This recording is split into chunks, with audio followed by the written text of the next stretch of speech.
Hello and welcome everyone to another diary. As you can see here, we have a lot of new Danish units. In fact, all of the Danish infantry are now complete. Now this is only Denmark. Now I'm gonna make Norway, I'm gonna have a patch after the Great Northern War comes out that makes Norway playable in custom battles, and Denmark will be able to recruit Norwegian troops in Norway in the campaign. But for custom battles, it's one or the other. Otherwise, this UI gets way too cluttered. And they were very distinct armies. But I've also done some other interesting tweaks, which we have to dive into the battle to discover. So let's go ahead and dive in, and I will join you again when it's loaded. All right, here we are. Ooh. I have organized the Danish troops into two groups.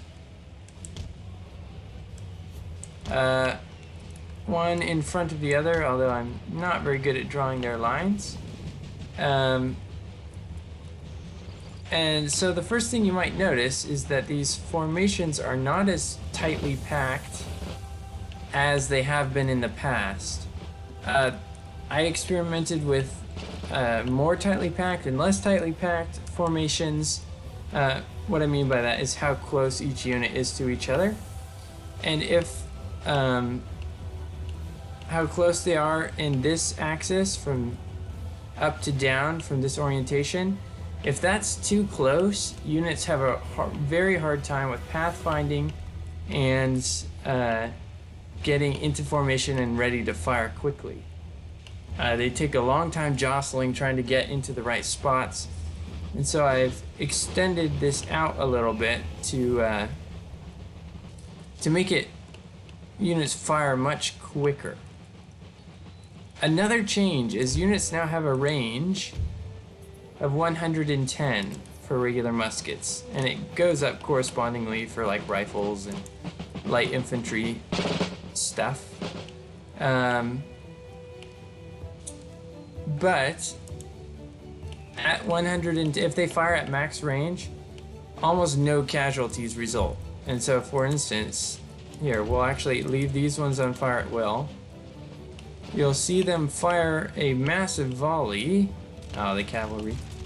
All right, nice big volley, right? At max range, not a single kill. And these are on horses. But if you hold fire and fire once they're much closer, which the Swedes are obligingly, as you can see, casualties are just really, really thick once you get close. So it now becomes a very tactical game of how do I get my units close without taking too many casualties themselves. How much micro can I afford to do?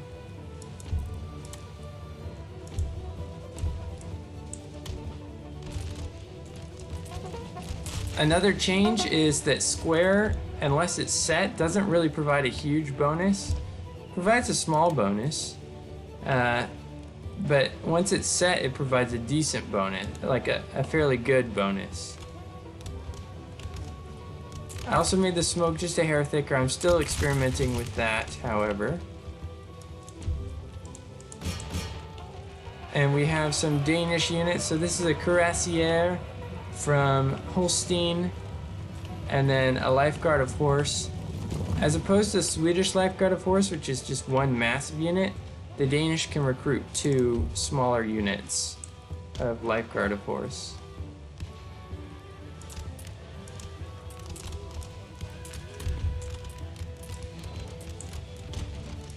Let's see if I can turn on fire at will with these guys.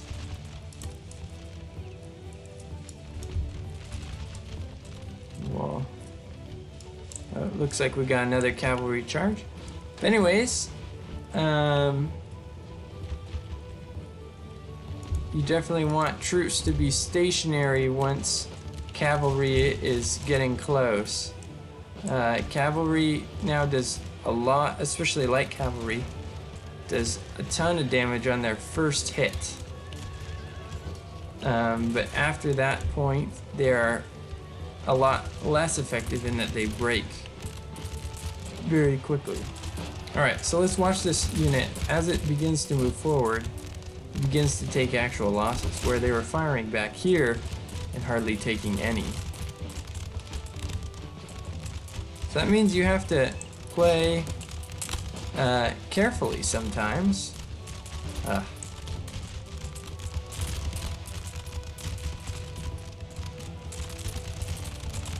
So a close range firefight will be over quickly with lots of casualties on both sides.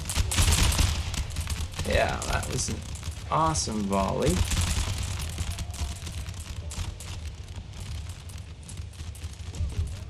Looks like we are safe to... But yeah, smoke I'm still playing around with, but we'll go ahead and look at these different Danish units. So we have the Danish Marines. These were, you know, guys that were normally on ships, but during war we'd often get conscripted into the main army to fight, and they formed kind of elite regiments. They also are quite large, and you get 2 of them. The Danish militia here, large, not the most effective, but hey, it's a lot more guns on target. This is a small regiment from Oldenburg, but it is quite effective. Here we have just your generic foot regiment. So those were formed by merging other units, and so you can get a decent number of them. I can't remember exactly how many. Finsk foot regiments, Salexen, whatever, Disk, Württemberg. So here we have the Germans with their feathered caps, more militia. Here is my cuirassiers, who I didn't give a cuirass. I wasn't sure if the data I can find on if their cuirassiers actually wore cuirasses or not is conflicting. So I'm not sure if they had them or not. I haven't decided if I like the cuirass model or not. So as you can see, cavalry now can disrupt. Ooh, a little bit of lag. I have a lot of programs running in the background. I probably should have closed. Cavalry now quite disrupts infantry and can really tear them apart, but they're also very vulnerable to morale shocks themselves.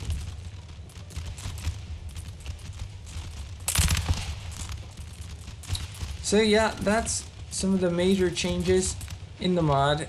I still have a few cavalry regiments to create, and then artillery regiments, which will be similar to the Swedish, so that should go pretty quick. But then I'll be done with Denmark and be moving on to either Russia or Poland. I think Russia. Oh, one other significant change. Units, all units break much easier, but all units get rallied by the general much easier. And the general provides a significant morale boost and can be kept closer to your front lines because bullets no longer are arcing over the heads of these guys. They're actually either hitting or falling short. Overall, I think those are very nice changes. But yes, that is our dev diary for this week. Progress is getting made. I even have a couple of battle replays using the new units. Of course, that was before I changed the spacing and stuff. So I will be continuing to experiment. Let me know what you guys think of new spacing, and yeah, I might make it just a hair tighter.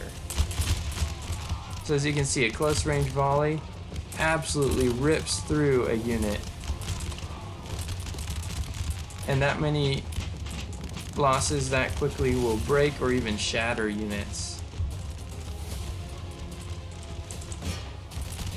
I didn't balance this battle at all, so don't think that Sweden is underpowered.